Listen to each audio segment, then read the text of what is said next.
ಇನ್ನೇನು ಕೊರೋನಾ ಮುಗಿತು, mask ಸ್ಯಾನಿಟೈಸರ್ಗಳಿಗೆ good bye ಹೇಳಬೇಕೆನ್ನುವಷ್ಟರಲ್ಲೇ ಮತ್ತೆ ಕೊರೋನಾ ಆರ್ಭಟ ಮುಂದುವರೆದಿದೆ. ಕರಾವಳಿ ಜಿಲ್ಲೆ ಉಡುಪಿಯಲ್ಲೂ ಪಾಸಿಟಿವ್ ಪ್ರಕರಣಗಳು ದಿನದಿಂದ ದಿನಕ್ಕೆ ಹೆಚ್ಚುತ್ತಿದ್ದು ಜನರು ಮತ್ತೆ ಕಂಗಾಲಾಗಿದ್ದಾರೆ. ಈ ಕುರಿತ ಒಂದು ವರದಿ ಇಲ್ಲಿದೆ.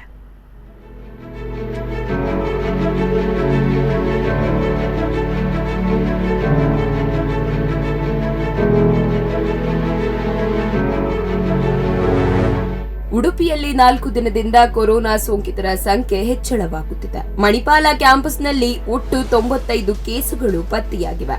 ಮಣಿಪಾಲ ವಿವಿಯ ಕ್ಯಾಂಪಸ್ ಅನ್ನು ಜಿಲ್ಲಾಧಿಕಾರಿಗಳ ಸೂಚನೆಯಂತೆ ಕಂಟೈನ್ಮೆಂಟ್ ಝೋನ್ ಎಂದು ಘೋಷಿಸಲಾಗಿದೆ. ಐಡಿ ಕಾರ್ಡ್ ಇದ್ದವರಿಗೆ ಮಾತ್ರ ಕ್ಯಾಂಪಸ್ ಎಂಟ್ರಿ ಕೊಡಲಾಗುತ್ತಿದೆ. ಎಂಐಟಿ ಕ್ಯಾಂಪಸ್ನ 5,000 ವಿದ್ಯಾರ್ಥಿಗಳಿಗೆ ಕೊರೋನಾ ಟೆಸ್ಟ್ ನಡೆಸಲಾಗುತ್ತಿದೆ. ಒಂದು ವಾರ ನಿರಂತರ ಕೋವಿಡ್ ಟೆಸ್ಟ್ ಮಾಡುತ್ತೇವೆ. ನಗರ ಭಾಗದಲ್ಲಿ ಹೆಚ್ಚು ಪಾಸಿಟಿವ್ ಕೇಸ್ಗಳು ಪತ್ತೆಯಾಗುತ್ತಿವೆ. ಸಾರ್ವಜನಿಕ ಸ್ಥಳ ಸಮಾರಂಭಗಳಲ್ಲಿ ನಿಗಾ ವಹಿಸಿ, ಮಾಸ್ಕ್, ಸಾಮಾಜಿಕ ಅಂತರ, ಸ್ಯಾನಿಟೈಸರ್ ಕಡ್ಡಾಯಗೊಳಿಸಿ.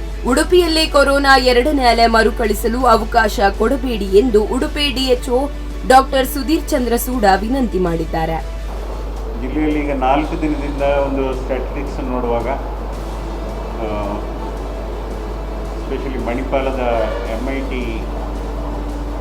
ಕ್ಯಾಂಪಸ್ಸಲ್ಲಿ ಸುಮಾರು 95 ಕೇಸುಗಳು, ಅಂದರೆ ಪ್ರೈಮರಿ ಕಾಂಟ್ಯಾಕ್ಟ್ ಮತ್ತು ಪಾಸಿಟಿವ್ ಕೇಸ್ಗಳು ಸೇರಿ ಒಟ್ಟು 95 ಕೇಸ್ಗಳು 4 ದಿನದಿಂದ ವರದಿಯಾಗಿದೆ. ಸೊ ಈ ಹಿನ್ನೆಲೆಯಲ್ಲಿ ನಾವು MIT ಕಾಂಪ್ಲೆಕ್ಸನ್ನು ಕ್ಯಾಂಪಸ್ಸನ್ನು ಮಾನ್ಯ ಜಿಲ್ಲಾಧಿಕಾರಿ ಅವರ ನಿರ್ದೇಶನದಂತೆ ಅದನ್ನು ನಿನ್ನೆ ಕಂಟೈನ್ಮೆಂಟ್ ಝೋನ್ ಆಗಿ ಡಿಕ್ಲೇರ್ ಮಾಡಿದ್ದೇವೆ. ಸೊ ಆ ಕಂಟೈನ್ಮೆಂಟ್ ಝೋನ್ನಲ್ಲಿ ಯಾರೂ ಮೂವ್ಮೆಂಟ್ ಆಗೋಂಗಿಲ್ಲ.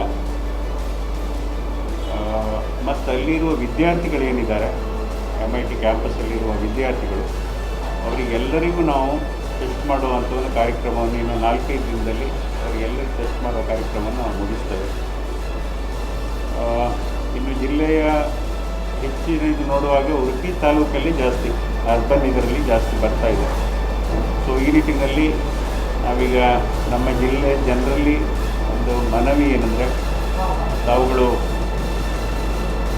ಫಂಕ್ಷನ್ ಮಾಡೋದರಲ್ಲಿರ್ಬೋದು, ಜಾಸ್ತಿ ಜನ ಸೇರಿದೆ, ಹಾಗೂ ಜನ ಸೇರಿದ್ರೂ ತಾವು ದಯವಿಟ್ಟು ಎಲ್ಲರೂ ಮಾಸ್ಕ್ ಧರಿಸೋದನ್ನು ಅಥವಾ ಸೋಷಿಯಲ್ ಡಿಸ್ಟೆನ್ಸನ್ನು ಮೇಂಟೈನ್ ಮಾಡುವಂಥದ್ದು ನಾವು ಇವಾಗಲೇ ಕಟ್ಟುನಿಟ್ಟಾಗಿ ಇದನ್ನು ಪಾಲಿಸಿದರೆ ನಮಗೆ 2ನೇ ಅಲೆ ಒಂದು ಮರುಕಳಿಸಿದಾಗೆ ನಾವಿಲ್ಲಿ ಕ್ರಮ ಕೈಗೊಳ್ಬೋದು.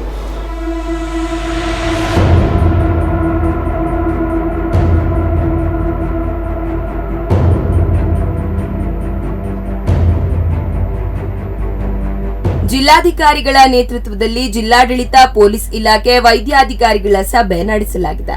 ಹೊರ ಜಿಲ್ಲೆಗಳಿಂದ ಬರುವ ಜನರ ಮೇಲೆ ನಿಗಾ ವಹಿಸಲಾಗುವುದು. ವಿದೇಶದಿಂದ ವಾಪಸ್ಸಾದವರ ಮಾಹಿತಿಗಳನ್ನು ಕಲೆ ಹಾಕಿ ಕೊರೋನಾ ಲಕ್ಷಣಗಳು ಕಂಡು ಬಾರದಿದ್ದರೂ ಅವರ ಕುಟುಂಬಸ್ಥರ ಮತ್ತು ಸಾರ್ವಜನಿಕರ ಹಿತದೃಷ್ಟಿಯಿಂದ ಕಡ್ಡಾಯ ಐಸೋಲೇಷನ್ ನಿಯಮ ಪಾಲಿಸಿ ಎಂದು ಡಿಎಚ್ಒ ಹೇಳಿದ್ದಾರೆ.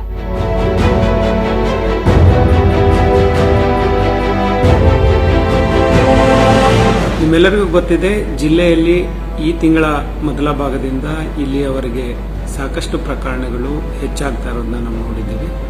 ಆದ್ದರಿಂದ ಸಾರ್ವಜನಿಕರು ನಾವು ಮೊದಲೇ ಮುನ್ನೆಚ್ಚರಿಕೆ ಕ್ರಮಗಳನ್ನು ತೆಗೆದುಕೊಳ್ತಾ ಇದ್ದೀವಿ, ಮಾಸ್ಕ್ ಹಾಕೋತಾ ಇದ್ದೀವಿ, ಸೋಷಿಯಲ್ ಡಿಸ್ಟೆನ್ಸ್ ಮೇಂಟೈನ್ ಮಾಡ್ತಾ ಇದ್ದೀವಿ. ಆಮೇಲೆ ಎಲ್ಲರೂ ಹ್ಯಾಂಡ್ ಹೈಜಿನ್ ಏನು ಮಾಡ್ತಾ ಇದ್ದೀವಿ, ಕೈ ತೊಳೆಯುವಂಥ ವಿಧಾನವನ್ನು ಏನು ಮಾಡ್ತಾ ಇದ್ದೀವಿ, ಅದೆಲ್ಲರೂ ಸಹ ಮುಂದುವರಿಸಬೇಕು ಅಂತ ನಾನು ಕೋರ್ತೀನಿ.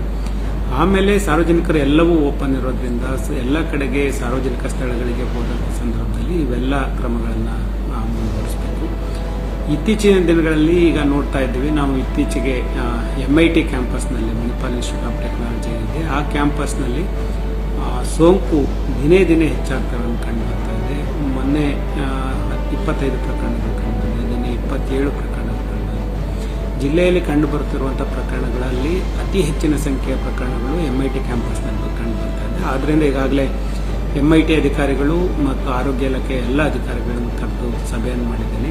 MIT ಕ್ಯಾಂಪಸ್ಸನ್ನು ಸೀಲ್ ಡೌನ್ ಮಾಡುವಂಥ, ಕಂಟೈನ್ಮೆಂಟ್ ಝೋನ್ ಮಾಡುವಂಥ ಕೆಲಸವನ್ನು ಮಾಡಿದ್ದೇವೆ. ಮಣಿಪಾಲದ MIT ಕ್ಯಾಂಪಸ್ ಕಂಟೈನ್ಮೆಂಟ್ ಮಾಡಿರುವುದರಿಂದ ವಿದ್ಯಾರ್ಥಿಗಳ ರೆಗ್ಯುಲರ್ ಕ್ಲಾಸ್ ಸ್ಥಗಿತಗೊಳಿಸಲು ಜಿಲ್ಲಾಧಿಕಾರಿಗಳು ಮಣಿಪಾಲದ ವಿವಿಗೆ ಸೂಚನೆ ಕೊಟ್ಟಿದ್ದಾರೆ.